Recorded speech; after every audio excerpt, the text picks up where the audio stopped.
Bom dia, amigos da rádio. É um prazer estar com vocês novamente. Ok, obrigada igualmente também. Agora me diz uma coisa, a gente conversou já há um certo tempo, no começo da administração, nós conversamos aqui ao vivo, né? E no começo da administração você me dizia que seu relacionamento com o governador Moisés era muito bom, você tinha que ele tinha o seu aval e tudo mais, que vocês faziam um trabalho conjunto, tinha a sua participação. O que mudou de uns meses para cá? O que mudou e por que mudou esse relacionamento, Daniela?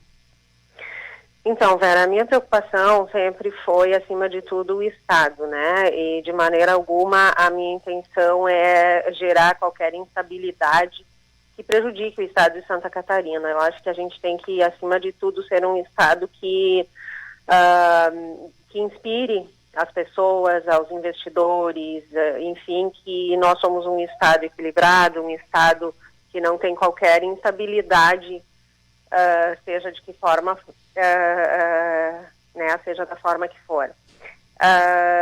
Eu acredito que no início a gente tinha uma relação amistosa, né, mas aos poucos foi ficando claro, né, que o governador e os seus escolhidos não me davam espaço algum, né, e eu sempre fiz um trabalho à parte, né, separado. Eu transito muito bem no setor produtivo, no governo federal, e eu sempre fui buscar o bem para Santa Catarina através desses acessos. Mas essa relação ela se desgastou muito naquele episódio dos incentivos fiscais dos defensivos agrícolas, né? Uhum. Que eu me obriguei a ir a público para defender aquilo que eu acreditava e aquilo que Santa Catarina, aquilo que estava no nosso plano de governo, aquilo que a gente vendeu para Santa Catarina, né? E agora, mais, né, em função dessa questão do hospital de campanha, que eu também tive que ir a público para pedir o cancelamento do contrato, porque tanto que deu no que deu, né? Depois todo mundo acabou sendo cancelado e desencadeou uma série de outras situações, infelizmente. Mas eu sempre procurei ter uma conduta muito equilibrada, muito resiliente, para não prejudicar Santa Catarina, né? Mas no momento em que se está diante de atos que levantam uma suspeita, que deixam claro que algo não está certo, embora eu não soubesse exatamente o que não estava certo, mas aquilo não me cheirava bem, como a gente costuma dizer, uhum. Eu me vi obrigada a ir a público e a contrapor publicamente o governador, como eu fiz em algumas outras situações também, e isso gerou um desgaste muito grande e também gerou uma quebra de confiança da minha parte. Hoje se torna impossível eu acreditar, eu confiar e me colocar, digamos assim, numa vala comum, né? Eu realmente não vim para cá para isso, eu realmente acreditava em outros propósitos, e são esses propósitos que eu defendo e quero defender até o final.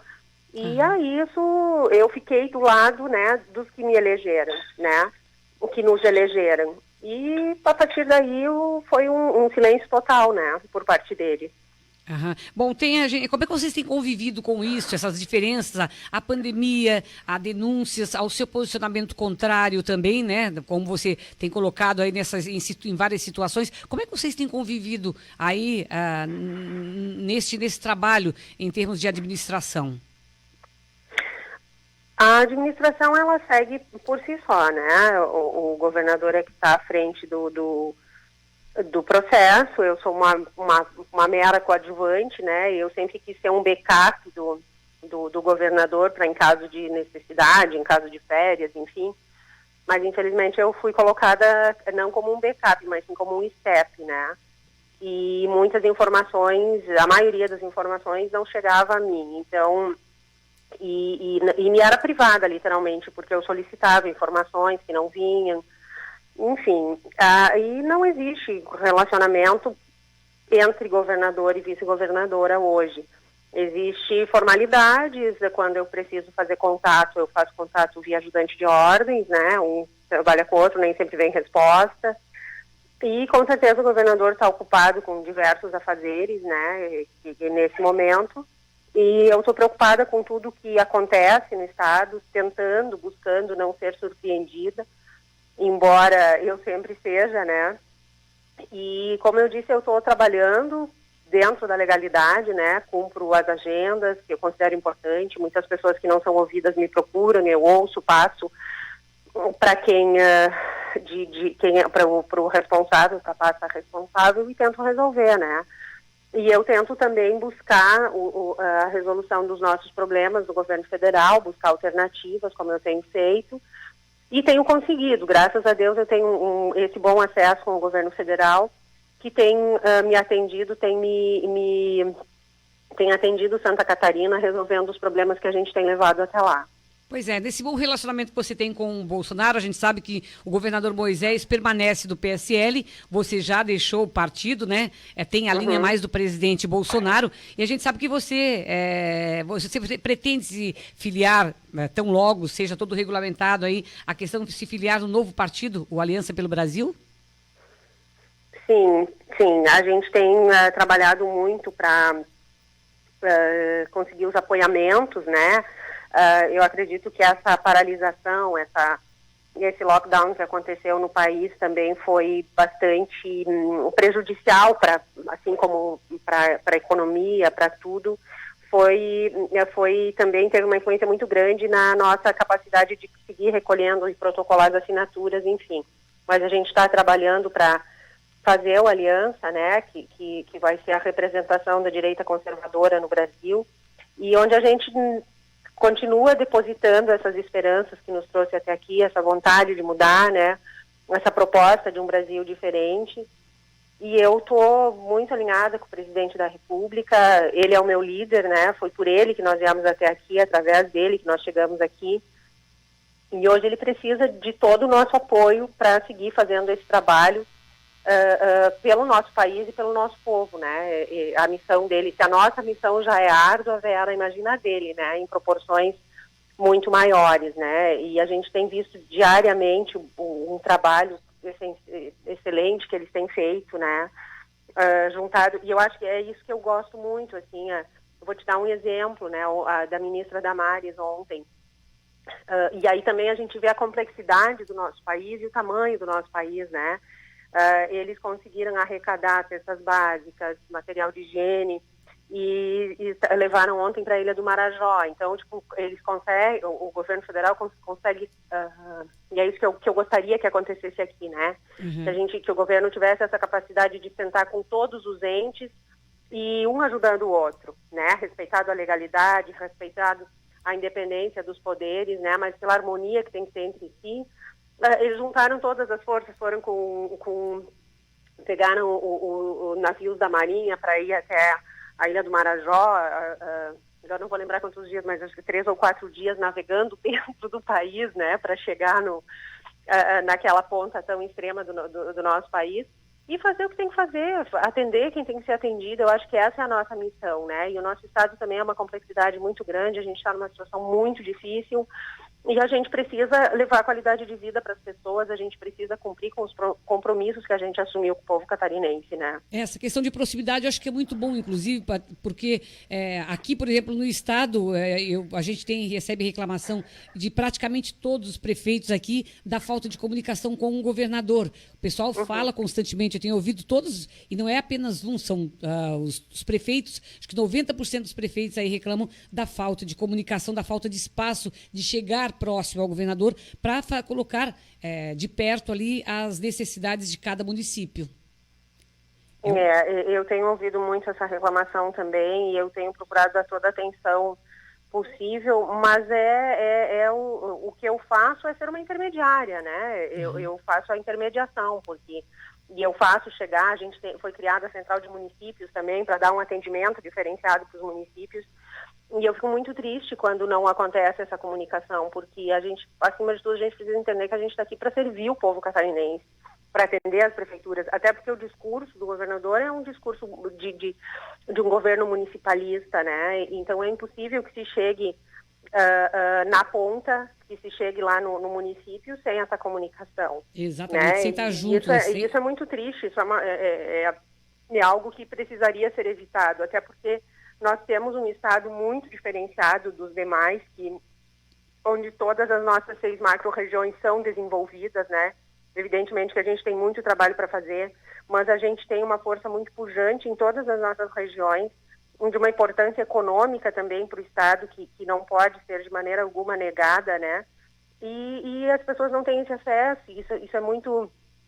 Ontem à noite eu conversei com 6 prefeitos da região extremo-oeste, em função do ocorrido lá, né, um possível temporal, tornado, né? A gente tem suspeitas de um possível tornado, e tenho tentado dar essa atenção, tenho me esforçado para dar essa atenção, para ouvir, assim como os prefeitos, vários setores da sociedade que me procuram, e eu tenho uma agenda bastante intensa, e eu procuro sempre, eu sempre encaminho e procuro essa resposta o mais rápido possível, né? Uhum. Agora tem condições, vocês têm tido, né, atitudes diferentes, né, posicionamentos diferentes, tem condições de continuar convivendo juntos? Vocês têm um bom tempo pela frente ainda na administração estadual? Então, Vera, quando eu dizia que de um bom relacionamento, acho que o que me manteve tranquila, com uma certa tranquilidade, foi o fato de eu ter autonomia de fazer as minhas agendas. Então, eu sempre, e o pessoal até dizia, né, que o meu gabinete parecia uma igreja, porque todo mundo vinha, todo mundo batia lá. E, via de regra, quando as pessoas não eram ouvidas, elas iam para o gabinete. E eu atendia, né, evidentemente que eu não conseguia atender a todos, mas pelo volume, né, de demanda que a gente tem. E o meu gabinete é extremamente enxuto, né, e dependente da Casa Civil também, né. Mas, enfim, eu sempre tentei fazer dentro da legalidade, evidentemente. Eu fiz o meu trabalho, busquei, e isso incomodou muito também, porque eu busquei dar atenção, e via governo federal eu sempre consegui dar um retorno muito bom. E aqui também os secretários me atendem, né? Até porque é uma questão de obrigação deles me atenderem, né? E a gente conseguir fazer os encaminhamentos. Então, e é isso que eu pretendo seguir fazendo. Né, a gente tem que, eu penso como advogada, né? Eu tenho os fatos, eu sei os caminhos, e eu preciso fazer o direito do catarinense ser exercido, né? Então eu vou continuar buscando essas linhas de forma independente, né? Vou continuar buscando resolver tudo que chegar até mim da melhor maneira possível. Uhum. Bom, a gente sabe que há pedidos de impeachment contra o governador Carlos Moisés, inclusive um deles coloca o seu nome também na questão dos procuradores, ali do aumento dos procuradores no começo da administração. Como é que qual é a sua opinião com relação a isso? Como é que vocês estão tentando resolver esse problema, principalmente nessa questão que também envolve o seu nome, eu coloco o seu nome na questão do pedido de impeachment? Então, de todos os pedidos de impedimento que tenho, que é lamentável, a gente não gostaria de maneira alguma que tivesse chegado a essa situação, né? Eu sempre digo que não foi por isso que nós viemos até aqui, não foi por isso que eu assumi o compromisso, não foi por isso que eu entrei na política, né? Mas, assim, hoje é inegável que houve um distanciamento muito grande daquilo que um distanciamento muito grande por parte do governador daquilo que a gente assumiu de compromisso com Santa Catarina, né, com o programa, com a proposta do presidente Bolsonaro, com a qual a gente foi alinhado até a eleição, e que eu tenho feito o possível para me manter bastante alinhada a isso, né. Nesses pedidos de impedimento que tem na Assembleia, é só apenas consta o meu nome também, né, que é justamente aquele aumento que o governador deu de forma administrativa, né, para a PGE.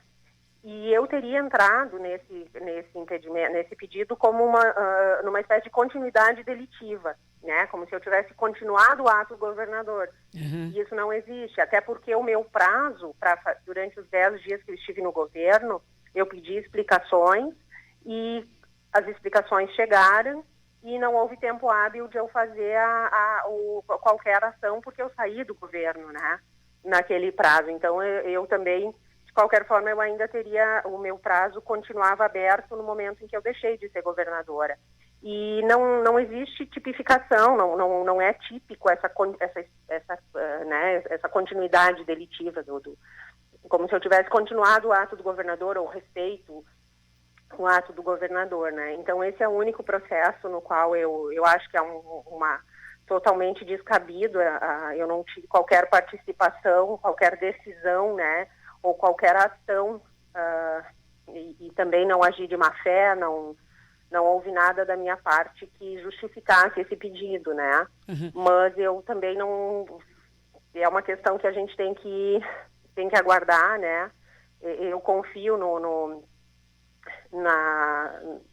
na decisão da Assembleia Legislativa, eu tenho certeza que a justiça será feita, né? Em que pese seja um julgamento político, mas eu tenho certeza que o senso de justiça impera na Assembleia Legislativa também. Ali depende só da Assembleia Legislativa, aquele caso ali, ou também tem a questão, é irregular aquele aumento? Existe o processo de impedimento está na Assembleia, né? De impeachment está na Assembleia. Uhum. Mas existe também a defesa jurídica que está sendo feita naquele sentido. Uhum. Muito bem. Está em análise também ainda a questão jurídica? Sim. Eu acredito que os recursos estão sendo... Eu não tenho acompanhado, não tenho acesso à parte integral do processo, mas tem sido a Procuradoria, né, o Dr. Alisson tem feito a defesa, os recursos, enfim, que são cabíveis nesse sentido também. Uhum. Muito bem.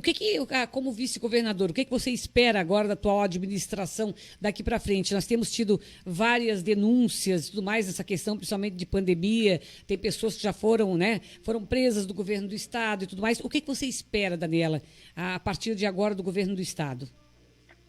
Essa situação toda das prisões, das denúncias, eu mesma fiz a denúncia dessa questão do hospital de campanha e que dali vieram uma série eu fiz a denúncia pública, digamos assim, né? Eu fui à imprensa e pedi o cancelamento do processo, até porque eu não tinha todos os dados em mãos para fazer a denúncia diretamente, né? Mas aquele pedido de cancelamento do contrato foi que fez com que a coisa andasse e realmente se chegasse aonde nós chegamos hoje, né? Antes de mais nada, assim, eu tenho que deixar claro assim, o meu repúdio a esse tipo de atitude. Eu volto a dizer que não foi por isso que nós viemos ao governo do Estado, não foi essa a promessa que nós fizemos a Santa Catarina, o eleitor. E esse afastamento da proposta que a gente fez para Santa Catarina é que eu acho inadmissível. Eu acho que nós tínhamos realmente essa pauta de fazermos um governo diferenciado, íntegro, republicano, e de repente se dá conta dessa série de suspeitas, né, que ainda são suspeitas e que me deixam extremamente entristecida, né? E eu espero realmente que a justiça realmente seja feita, que seja apurado o mais rápido possível, até porque Santa Catarina não pode, numa situação de pandemia, numa situação de saúde pública, né, onde os catarinenses estão fragilizados, estão isolados, estão privados do seu direito de ir e vir ou permanecerem assim durante algum tempo. Alguns ainda têm algumas privações de trabalho, né, de botar o sustento na mesa da sua família. Enfim, a gente entrou numa crise de saúde e, em decorrência delas, veio uma crise econômica, uma crise moral, uma crise política que seria totalmente desnecessária, né? É verdade. E eu espero realmente que o governo se alinhe, eu espero que realmente retome essa proposta de um governo austero, de um Estado enxuto e voltado para o bem do nosso Estado, voltado para o bem do povo catarinense. Essa foi a proposta que a gente fez. E o que eu espero é realmente que realinhe, que retome essa proposta, que a gente tenha essa possibilidade de retomar essa proposta, de ouvir Santa Catarina. Eu acho que é o momento de nós juntarmos todos os cérebros pensantes do nosso Estado, aquilo que eu sempre digo de ouvir as pessoas, ouvir os setores, fazer um brainstorming mesmo, juntar todos os bons pensadores, os bons empreendedores de Santa Catarina, né, que nós temos muitos exemplos de sucesso aqui que podem e que querem nos ajudar a reerguer o Estado. Então, acho que é o momento de fazer isso, é o momento de repensar tudo que foi feito de errado e de uma forma urgente fazer a recuperação econômica no nosso estado, a recuperação moral, ética do nosso estado, recuperar o orgulho de ser catarinense, porque assim como eu, esse orgulho de ser catarinense, eu acho que todos nós estamos muito, todos os catarinenses estão muito feridos nesse sentido, né, e almejam o mais rápido possível essa retomada de tudo que a gente propôs de diferente, de mudança para Santa Catarina. Muito bem. Estou adiantado da hora, mas tenho duas coisas que eu gostaria de saber de você ali, com relação, esse ano é um ano eleitoral, a gente tem eleições municipais, não se sabe ainda se vai ser em outubro, se vai ser em dezembro, há quem defenda que seja o ano que vem, há quem defenda que seja em 2022, com eleições unificadas. A Daniela é favorável às eleições unificadas, por exemplo, só 2022, para todos os setores? Então, eu sempre fui favorável à unificação da eleição, por duas razões. Uma por economia, né? E outra que eu acho inadmissível que as pessoas não cumpram o seu mandato. Elas, a cada 2 anos, se recandidatam e não cumprem o seu mandato, e aí é gasto novo, e aí impede também que novas lideranças surjam. E eu sempre defendi realmente a unificação das eleições. Mas, nesse momento, eu acredito que tem que haver eleições esse ano, vai ser um atropelo muito grande por conta de tudo que está acontecendo. Acho que nós temos que estar prontos para que a eleição aconteça. Se caso houver algum impedimento, alguma força maior que impeça que aconteça em outubro, então a gente posterga 1, 2, 3 meses, quanto for, mas a gente tem que estar preparado para continuar essa eleição. Porque essa posição diferente em relação a essa eleição, Vera. Eu acredito que muita coisa está em tela, muita coisa está sendo exposta e o tempo faz com que a gente esqueça, faz com que o eleitor esqueça algumas coisas, né? O que, por exemplo? E hoje a gente tem uma série de nomes expostos e eu acho que está acontecendo uma limpeza muito grande. E em nome dessa limpeza que está acontecendo, eu acredito que tem que ter eleição esse ano para que a gente realmente não esqueça quem são as pessoas que estão traindo o nosso Estado, estão traindo a nossa pátria e realmente possam vir nomes novos, nomes que estão comprometidos mesmo com essa mudança que a gente está tentando fazer no país, com retidão dentro da lei, né, de uma forma republicana. Então, eu acredito que agora a gente precisa de eleições para realmente fazer essa limpeza. E aí, nas próximas, com certeza, faz a unificação, que eu acho que o país só tem a ganhar, o Estado só tem a ganhar em economia e fazendo com que as pessoas realmente cumpram os seus mandatos. Eu acho que é bem importante isso. Para fechar nossa entrevista assim rapidinho, você coloca o seu nome à disposição em 2022 para ser candidata ao governo do Estado? Então, Vera, eu vim por uma força maior, eu sempre me coloquei à disposição do partido, assim, foi a minha primeira filiação partidária, todo mundo sabe, né? Mas eu sempre me coloquei à disposição para o que precisarem de mim. E o futuro a Deus pertence. Eu acho que a gente tem que realmente, nesse momento, focar em cumprir as promessas feitas, realizar um bom governo. Existem muitas decisões a serem tomadas ainda, mas eu não sei eu não sei o futuro que isso tudo nos reserva, mas eu acho que é o momento de todo mundo mostrar o seu caráter, mostrar a sua integridade e o que... Acho que o povo está muito atento, Vera. O povo está muito atento, percebendo o que está acontecendo e é o povo que vai decidir.